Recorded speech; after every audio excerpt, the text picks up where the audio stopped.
बहुत पुराने समय की बात है। विजयगढ़ के राजा वीरेंद्र प्रताप एक दिन शिकार करने के लिए जंगल में गए, परंतु राजा शिकार करते करते जंगल में बहुत दूर निकल गए। अचानक मौसम खराब हो गया। आंधी तूफान के कारण कुछ भी नजर नहीं आ रहा था। राजा के सभी सिपाही और उसके साथी बिछड़ चुके थे। दिन ढलते ढलते राजा को वापसी की चिंता होने लगी, लेकिन राजा तो भटक चुका था। अब इस हाल में राजा वापस नहीं जा सकता था। वो जंगल जंगली जानवरों से भरा हुआ था। मजबूरी में राजा को जंगल में ही किसी तरह रात बितानी थी, इसलिए वो किसी सुरक्षित स्थान की खोज करने लगा। परंतु चलते चलते उसे एक जगह धुआं उठता हुआ दिखाई दिया। आगे जाकर जब राजा ने देखा तो वहाँ एक झोपड़ी थी। राजा ने झोपड़ी का दरवाजा खटखटाया, आवाज लगाई और कहा, मैं एक मुसाफिर हूँ। बाहर मौसम खराब हो चुका है, मुझे रात बिताने के लिए आसरा चाहिए। फिर झोपड़ी का दरवाजा खुला और एक बूढ़ा आदमी बाहर आया और वो बड़े ही सम्मान के साथ राजा को अंदर ले गया। उस बूढ़े आदमी की एक जवान और सुंदर बेटी थी और वो दोनों इस जंगल में रहते थे। वो आदमी जंगल से लकड़ियाँ काटकर शहर में बेचता था। इसी तरह उनका गुजारा चलता था। उसकी बेटी ने राजा के लिए बहुत ही अच्छा खाना तैयार किया, परंतु खाना साधारण था, लेकिन स्वाद में बहुत लजीज था। उसके बाद राजा के लिए एक आरामदायक बिस्तर लगाया गया। बूढ़े आदमी और उसकी बेटी ने राजा की बहुत अच्छी तरह से देखभाल की। अंततः झोपड़ी में रात गुजारने के बाद सुबह राजा ने उनका धन्यवाद किया और अपने महल लौट आया। परंतु राजा अपने महल में तो वापस आ चुका था, लेकिन उसे उस बूढ़े लकड़हारे की खूबसूरत बेटी की बहुत याद आ रही थी, जिसने उसे एक परदेसी मुसाफिर समझकर इतना ख्याल रखा था। इधर राजा की शादी मंत्री की बेटी से होने वाली थी, लेकिन मंत्री की बेटी बहुत घमंडी और चालाक थी। परंतु राजा ने उससे शादी करने से साफ इनकार कर दिया और यह फैसला किया कि वो जंगल में रहने वाले उस लकड़हारे की बेटी से विवाह करेगा। अंततः इसी तरह राजा और लकड़हारे की बेटी की शादी हो गई। परंतु राजा का मंत्री इस बात से बहुत दुखी था और मौके की तलाश में रहने लगा। परंतु राजा अपनी पत्नी के साथ सुखद जीवन बिता रहा था। एक साल बाद उसके घर एक बेटी हुआ और दूसरे साल भी एक बेटी पैदा हुई।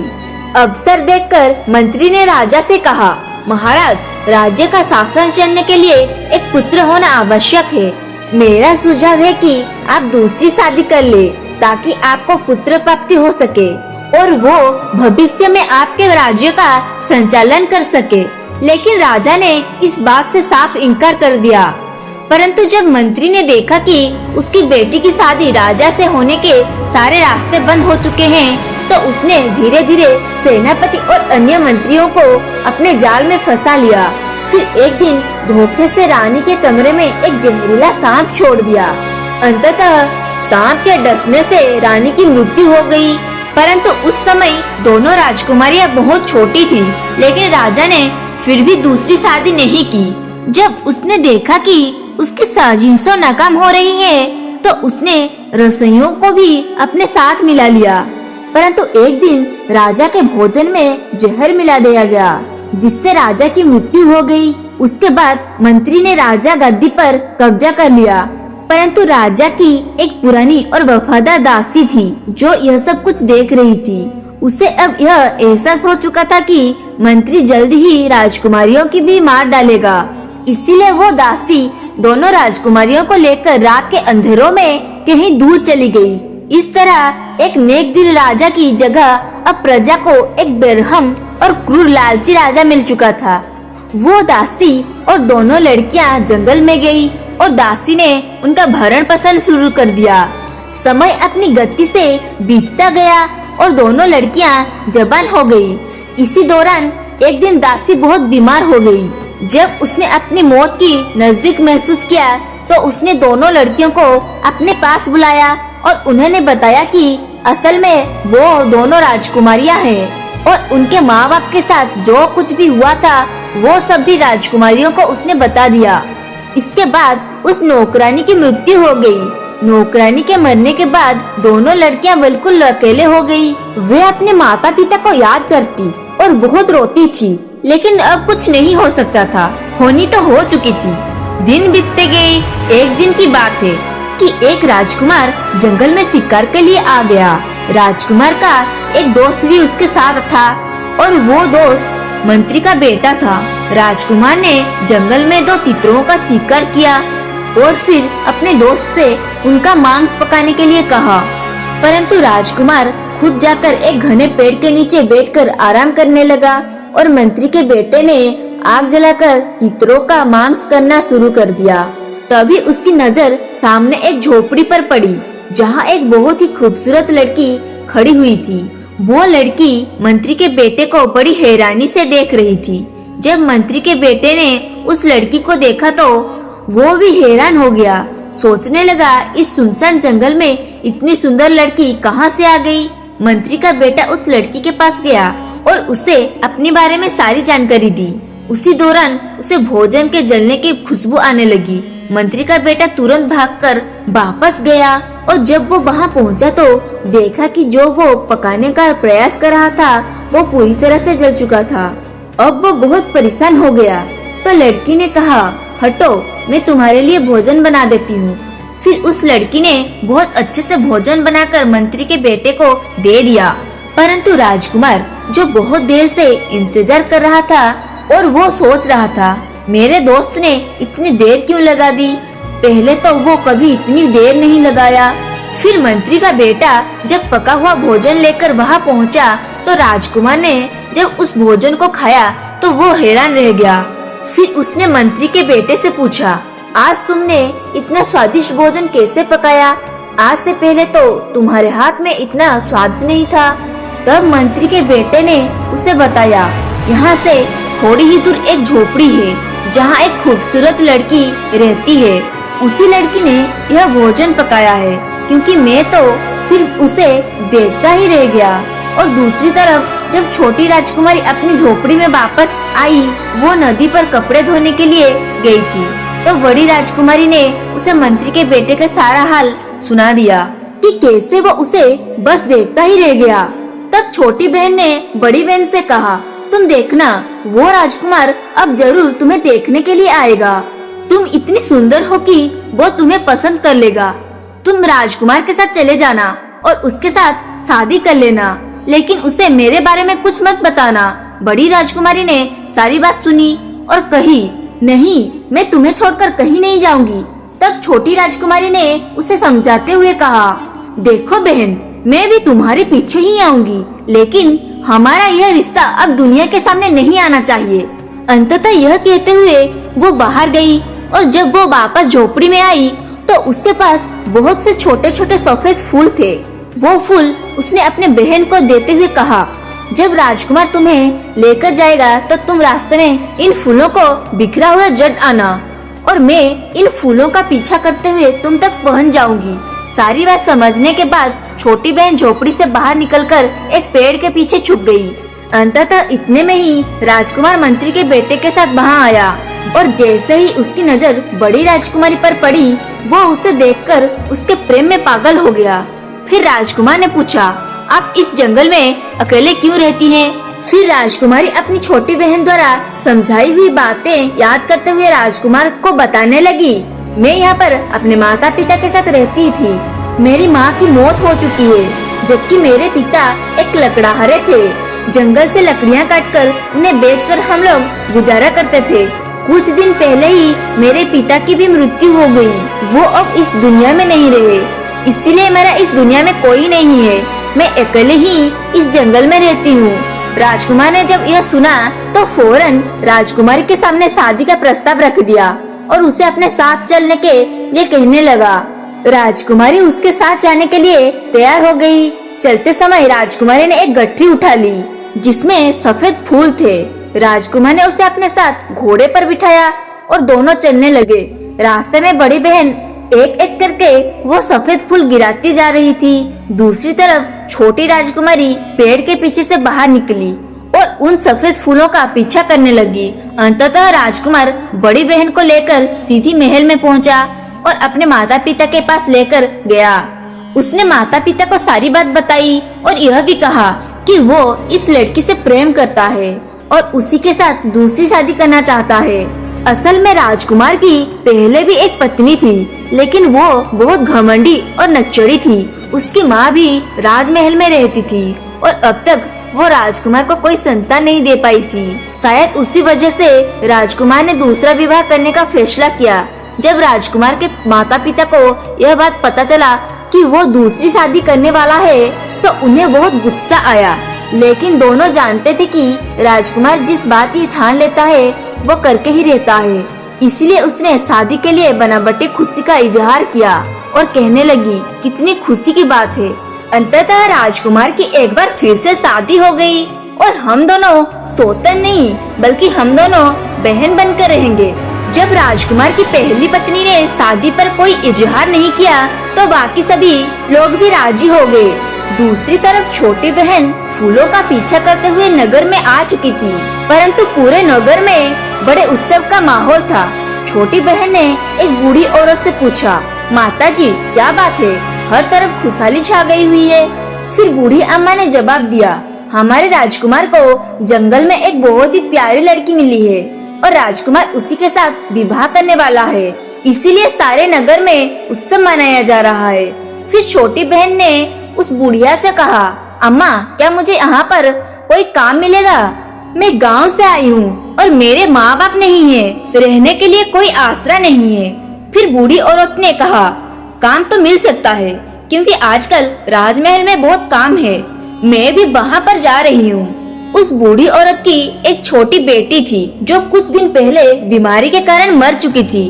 बूढ़ी औरत ने छोटी राजकुमारी से कहा, मुझे तुम्हें देखकर अपनी बेटी की याद आ रही है, तुम मेरी बेटी बनकर मेरे घर में रह सकते हो।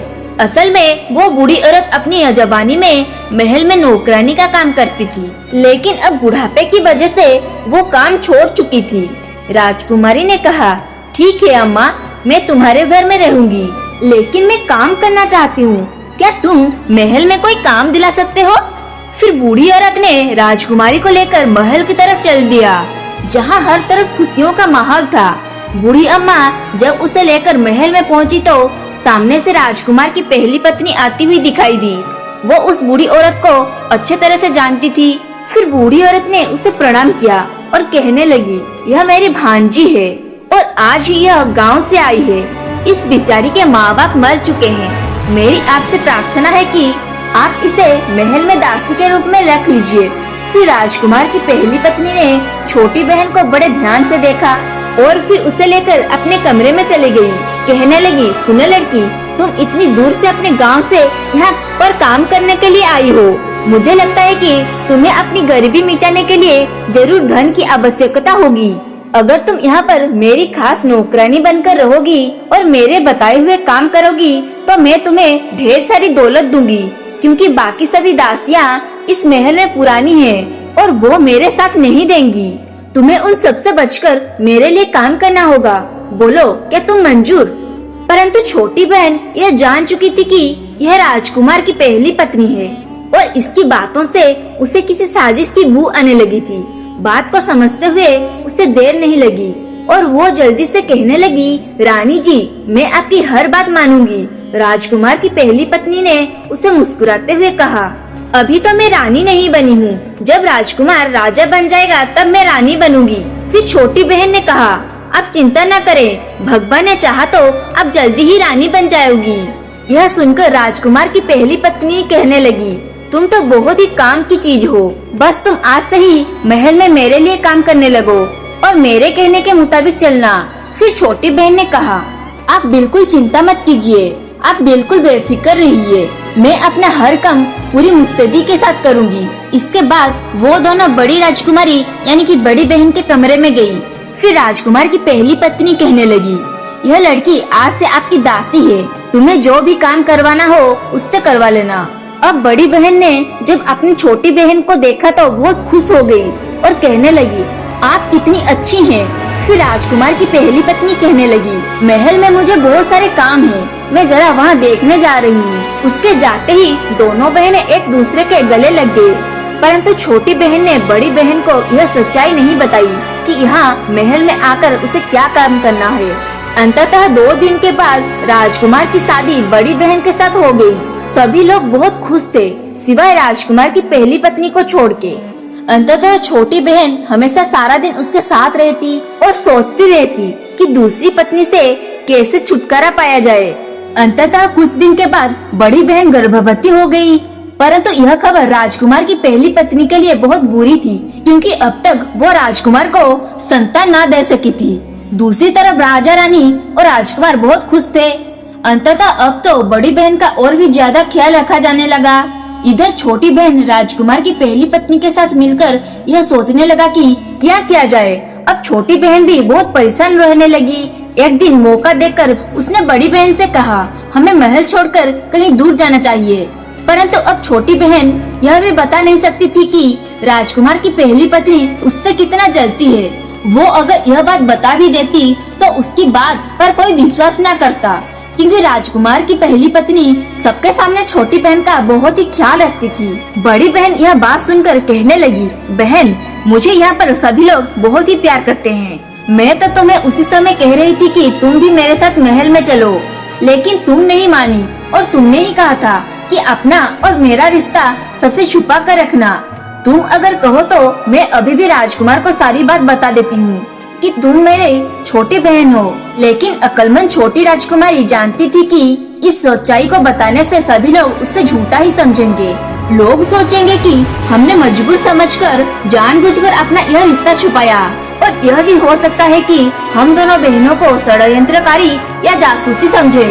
यह विचार करके छोटी बहन ने बड़ी बहन से कहा, नहीं तुम अभी किसी को मत बताना। अंततः कुछ दिनों के बाद जब बच्चे के पैदा होने का समय आया, राजकुमार की पहली पत्नी ने दाई और छोटी बहन को बहुत सारा धन देकर कहा, जैसे ही बच्चा पैदा हो तुम उसे उठाकर मार देना और उसकी जगह पर बिल्ली का बच्चा रख देना। फिर छोटी बहन कहने लगा, यह काम तो मेरे लिए बहुत ही आसान है। फिर जब बच्चे ने जन्म लिया तो दाई ने बेहोश माँ यानी कि बड़ी रानी के पास से बच्चे को उठाया और बच्चे को छोटी बहन को दे दिया। उसने कहा, इसे ले जाकर मार दो और उसकी जगह पर बिल्ली के बच्चे को रख दो। फिर छोटी बहन ने जल्दी से बच्चे को कपड़े में लपेटा और छिपे छिपाते पिछले रास्ते से अपने घर पहुंच गई। फिर उसने वो बच्चा बूढ़ी अम्मा को देते हुए कहा, अम्मा यह बच्चा मेरी बड़ी बहन का है, यह बात तुम किसी से मत बताना। इसे बकरी का दूध पिलाकर पाल लो, मैं शाम तक आकर इसे संभाल लूंगी।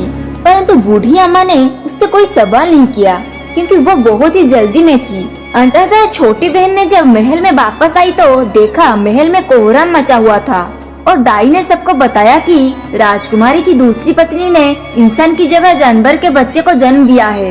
यह खबर सुनकर सब लोग हैरान और दुखी थे। बड़ी बहन रोती जा रही थी और कह रही थी, यह सब झूठ है, लेकिन किसी ने उसकी बात नहीं मानी और ना ही कोई उससे बात कर रही थी।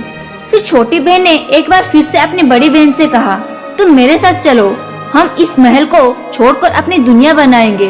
पर वो नहीं मानी और कहने लगी, मैं राजकुमार से बहुत प्यार करती हूँ, इसलिए मैं उसे छोड़कर कहीं नहीं जाऊंगी। फिर छोटी बहन रोते हुए वापस अपने घर आ गई और उसने बूढ़ी अम्मा को सारा हाल बता दिया। इस पर बूढ़ी अम्मा ने कहा, बेटी अब जो होना था वो हो चुका है, हम दोनों मिलकर इस बच्चे को पाल लेंगे। समय आने पर यदि ईश्वर ने चाहा तो सब कुछ ठीक हो जाएगा। दोस्तों समय बीतता गया और उसी दौरान राजा की तबीयत खराब हुई, उसकी मौत हो गई। अब राजकुमार का राज तिलक कर दिया गया और उसे राजा बना दिया गया। राजपाट की सारी जिम्मेदारी अब राजकुमार और उसकी दोनों रानियों ने संभाल ली। एक बार फिर से बड़ी बहन गर्भवती हुई। इस बार बड़ी रानी ने छोटी बहन को बहुत सारा इनाम दिया और कहा, इस बार तुम बच्चे के जन्म पर उसकी जगह कुत्ते के बच्चे को रख देना। इस पर छोटी बहन कहने लगी, इस बार ऐसा ना कीजिए बड़ी रानी जी, क्योंकि आपकी भी कोई संतान नहीं है, आपको और राजा को भी उत्तराधिकारी की जरूरत होगी। बड़ी रानी गुस्से में आकर कहने लगी, अगर तुम्हें यह काम नहीं करना है तो मना कर दो, मैं यह काम किसी और से करवा लूंगी। इस पर छोटी बहन तुरंत बोली, अरे नहीं रानी, मैं तो सिर्फ मजाक कर रही थी। छोटी बहन एक बार फिर से अपनी बड़ी बहन को समझाने लगी, दीदी यहाँ से चलो। पर बड़ी बहन कहने लगी, अब तो मैं रानी बन चुकी हूँ और मुझे लगता है कि तुम मुझसे जलती हो। परंतु छोटी बहन अपनी बड़ी बहन की इस बात से मन ही मन दुखी हो रही थी। फिर बच्चे का जन्म का समय आया तो एक बार फिर छोटी बहन ने बेहोश माँ के पास से बच्चे उठा लिया और दाई ने उसकी जगह कुत्ते के बच्चे को रख दिया। अंततः छोटी बहन पहले की तरह पिछले दरवाजे से छिपकर बच्चे को अपने घर ले गई और अपनी बुढ़ी अम्मा को सौंप दिया। फिर वो खुद उल्टे पांव राजमहल में लौट आई। महल में आकर उसने देखा कि एक बार फिर हर तरफ कोहरा मचा हुआ था। बड़ी रानी कहने लगी, मुझे तो ये औरत ही नहीं लगती है, क्योंकि पहली बार इसने बिल्ली के बच्चे को जन्म दिया और दूसरी बार कुत्ते के बच्चे को। मैं तो कहती हूँ कि इसे कारागार में डाल दिया जाए, वरना अगले साल ना जाने यह क्या पैदा करेगी। अंततः राजा भी अब इन बातों से परेशान हो चुका था। उसने अपने दोस्त को बुलाया जो अपने पिता की जगह मंत्री बन चुका था और आदेश दिया, छोटी रानी को तुरंत कारागार में डाल दिया जाए। मंत्री ने राजा को समझाने की बहुत कोशिश की। ना जाने क्यों मुझे लगता है कि छोटी रानी निर्दोष है, लेकिन राजा ने उसकी एक भी बात ना सुनी। आखिरकार छोटी रानी को कारागार में डाल दिया गया। अब तो बड़ी रानी बहुत खुश थी, क्योंकि सारी चीजें उसके मन के मुताबिक हो रही थी। दिन बीतने लगी। कभी कभी राजा को अपनी छोटी रानी की बहुत याद आती थी, लेकिन जैसे ही उसे बिल्ली और कुत्ते के बच्चे की बात याद आती, वो फिर से रानी से नफरत करने लगता। दूसरी तरफ छोटी बहन ने बड़ी रानी से कहा, अब मेरी शादी होने वाली है, इसलिए मैं महल का काम छोड़कर जा रही हूँ। रानी को दासिया की कोई कमी नहीं थी, इसीलिए उसने छोटे बहन को जाने दिया। अंततः छोटी बहन अपनी बूढ़ी माँ और दोनों बच्चों को लेकर जंगल में अपनी पुरानी झोपड़ी में वापस आ गई। वहाँ वे दोनों बच्चों को पालने लगी। 5 साल बाद एक दिन राजा अपने मंत्री के साथ जंगल में शिकार करने के लिए आया। जब राजा और उसका मंत्री अपने घोड़े को नदी के किनारे पानी पिलाने ले गए, तो उसने देखा कि वहाँ 2 बड़े ही सुंदर बच्चे खेल रहे थे। उनके पास लकड़ी के घोड़े थे। आते ही दोनों बच्चे अपनी लकड़ी के घोड़े को पानी पिलाने लगे और साथ ही एक गाना गा रहे थे, काठ का घोड़ा लोहे के लगाम, चल पानी पी ले ओ मेरे गुलाम। अंततः राजा यह देखकर हैरान रह गया। वो बच्चों के पास गया और उनसे पूछने लगा, प्यारे बच्चों, क्या लकड़ी का घोड़ा कभी पानी पीते हैं और क्या लोहे की भी कभी लगाम होती है? इस पर बच्चे हंसते हुए बोले, अगर एक औरत कुत्ते और बिल्ली के बच्चे को जन्म दे सकते हैं, तो एक न एक दिन यह लकड़ी के घोड़े भी पानी पिएंगे। अंततः राजा और मंत्री यह सुनकर चौंक गए। फिर राजा ने आश्चर्य से पूछा, तुम्हें यह बात किसने सिखाई? फिर बच्चों ने मुस्कुराते हुए कहा, जवाब दिया हमारी मौसी ने। राजा ने तुरंत कहा, बच्चों, मुझे अपनी मौसी के पास ले चलो। फिर बच्चे राजा और मंत्री को उस झोपड़ी पर ले गए, जहाँ कुछ साल पहले राजा आया था और बड़ी बहन को अपने साथ ले गया था। फिर राजा ने जब वहाँ अपने महल की पुरानी दासी को देखा तो चौंक गया और पूछने लगा, लड़की, यह बच्चे कौन है? यह सब क्या मामला है? छोटी बहन ने राजा से कहा, आप कुछ साल पहले यहाँ से जिस लड़की को लेकर गए थे, मैं उसकी बहन हूँ। मुझे इस बात का अंदेशा था कि राजमहल में अक्सर साजिशों की जाती है, षड्यंत्र रचे जाते हैं। राजा ने पूछा, तुम्हें पहले से यह अंदेशा क्यों था? फिर वो कहने लगी, हम भी कोई साधारण लोग नहीं है, बल्कि हम दोनों बहनें राजकुमारियां हैं। हमारे पिता भी आपकी तरह राजा थे। एक बार वो जंगल में शिकार खेलने आए थे और रास्ता भूलकर मेरे नाना के घर पहुँचे थे, जो कि एक लकड़हारे थे। उनके पास आसरा ढूंढते ढूंढते ही आए और वहीं पर उनसे मुलाकात हमारी माँ से हो गई। वो दोनों एक दूसरे को पसंद करने लगे और फिर दोनों ने शादी कर ली। लेकिन महल में न सिर्फ हमारी माँ के खिलाफ षड्यंत्र रचा गया, बल्कि हमारे पिता को भी उसका शिकार होना पड़ा। और इसी तरह से षड्यंत्र ने हमारे माता पिता को भी मार डाला। हमारे महल में एक दासी थी, जिसने हमें यहाँ पर किसी तरह से बचा कर ले आई। इसके बाद हम इस जंगल में रहने लगे। इसलिए मैंने अपनी बहन से कहा था कि वो हमारे रिश्ते के बारे में किसी को ना बताए। अगर महल में सब कुछ ठीक ठाक चल रहा होता, तो मैं कुछ ही समय के बाद सभी को सच्चाई बता देती। लेकिन महल में पहुंचते ही मुझे इस बात का पता चल चुका था कि बहुत ही जल्दी मेरी बड़ी बहन के खिलाफ साजिश होने वाली है, क्योंकि आपकी पहली पत्नी ने भाग्य मुझे ही यह सब काम करने के लिए चुना था। वो यह नहीं जानती थी कि वो जिसके साथ मिलकर जिसके खिलाफ साजिश कर रही है, वो दोनों आपस में बहन हैं। अंततः इसके बाद छोटी बहन ने शुरू से लेकर अंत तक सारी बात राजा को बता दी कि किस तरह से बड़ी बहन के बच्चों को कुत्तों और बिल्ली के बच्चों से बदल दिया गया, और यह भी बताया कि यह दोनों बच्चे और कोई नहीं बल्कि आपके बेटे हैं। फिर राजा ने दोनों बेटों को अपने गले से लगा लिया और सभी की आंखों में आंसू बहने लगी। अंततः सारी सच्चाई जानने के बाद राजा को बहुत गुस्सा आया और वो कहने लगा अब बड़ी रानी को वो नहीं छोड़ेगा। लेकिन छोटी बहन ने उसे रोक लिया और कहा कि वो छोटी रानी की अपराधी है। पहले तो आप छोटी रानी को कारागार से निकालिए, इसके बाद छोटी रानी को यह अधिकार दिया जाए कि वो बड़ी रानी के लिए सजा निश्चित करें। राजा को उसकी यह सलाह बहुत पसंद आई और छोटी बहन अच्छी तरह से जानती थी कि उसकी बड़ी बहन बहुत ही नेक दिल और दयालु है और वो राजा की पहली पत्नी को माफ कर देगी, क्योंकि सजा देने से वो समय वापस नहीं आ सकता था जो छोटी रानी ने कारागार से गुजारा था। राजा ने अपने दोनों बच्चों को घोड़े पर बिठाया और फिर मंत्री को आदेश दिया कि वो राजकुमारी को अपने घोड़े पर बिठा ले, क्योंकि राजा ने यह भांप लिया था कि मंत्री की नजरों में राजकुमारी के लिए बहुत प्यार उमड़ रहा था। उसके बाद वे सभी महल में पहुँचे तो राजा ने सबसे पहले बड़ी रानी की बेड़ियां खुद जाकर कारागार में छोटी रानी के सामने उतार दी। फिर राजा ने हाथ जोड़कर माफी मांगते हुए कहा, रानी मुझे माफ कर दो, मुझे सारी सच्चाई पता चल चुका है और मैं तुम्हें आजाद करने के लिए यहाँ आया हूँ। अंततः छोटी रानी को कैद से निकाला गया और बड़ी रानी को उसके सामने पेश किया गया। मंत्री ने सबके सामने एक बार फिर से सारी सच्चाई बयान की। अंततः छोटी रानी को जब उसके बच्चे और छोटी बहन मिल गए तो वो उनके गले लगकर रोने लगी। फिर राजा ने कहा, रानी आज तुम्हारे पास अधिकार है कि तुम बड़ी रानी को सजा दो, मगर छोटी रानी ने यह कहकर उसे माफ कर दिया कि गुजारा हुआ समय वापस नहीं आ सकता और दूसरा यह सब मेरे भाग्य में लिखा हुआ था, इसीलिए मैं इसे कोई सजा नहीं दूंगी। और जब बड़ी रानी ने थर थर कांप रही थी वो बात सुनी तो वो रोते हुए छोटी रानी के पैर में गिर पड़ी और कहने लगी, तुमने मुझे माफ करके मुझ पर बहुत उपकार किया है। अब तो पूरे महल में उत्सव की तैयारी होने लगी। इसी मौके पर मंत्री ने राजा के सामने अपनी छोटी राजकुमारी से शादी का प्रस्ताव रखा। राजा ने मुस्कुराते हुए छोटी राजकुमारी की तरफ देखा और छोटी राजकुमारी ने शर्माते हुए अपनी नजर झुका ली। अंततः कुछ दिनों बाद बड़ी धूमधाम से छोटी राजकुमारी और मंत्री का विवाह हो गया। उसके बाद वे एक खुशहाली जिंदगी जीने लगे। तो दोस्तों, मुझे उम्मीद है कि इस कहानी से आपको कुछ सीखने को मिला होगा। अगर वीडियो अच्छी लगी हो तो वीडियो को लाइक और कमेंट में जय श्री राम अवश्य लिखें। हम आपसे मिलते हैं किसी और नए वीडियो में। तब तक के लिए अपना ख्याल रखना। जय श्री राम।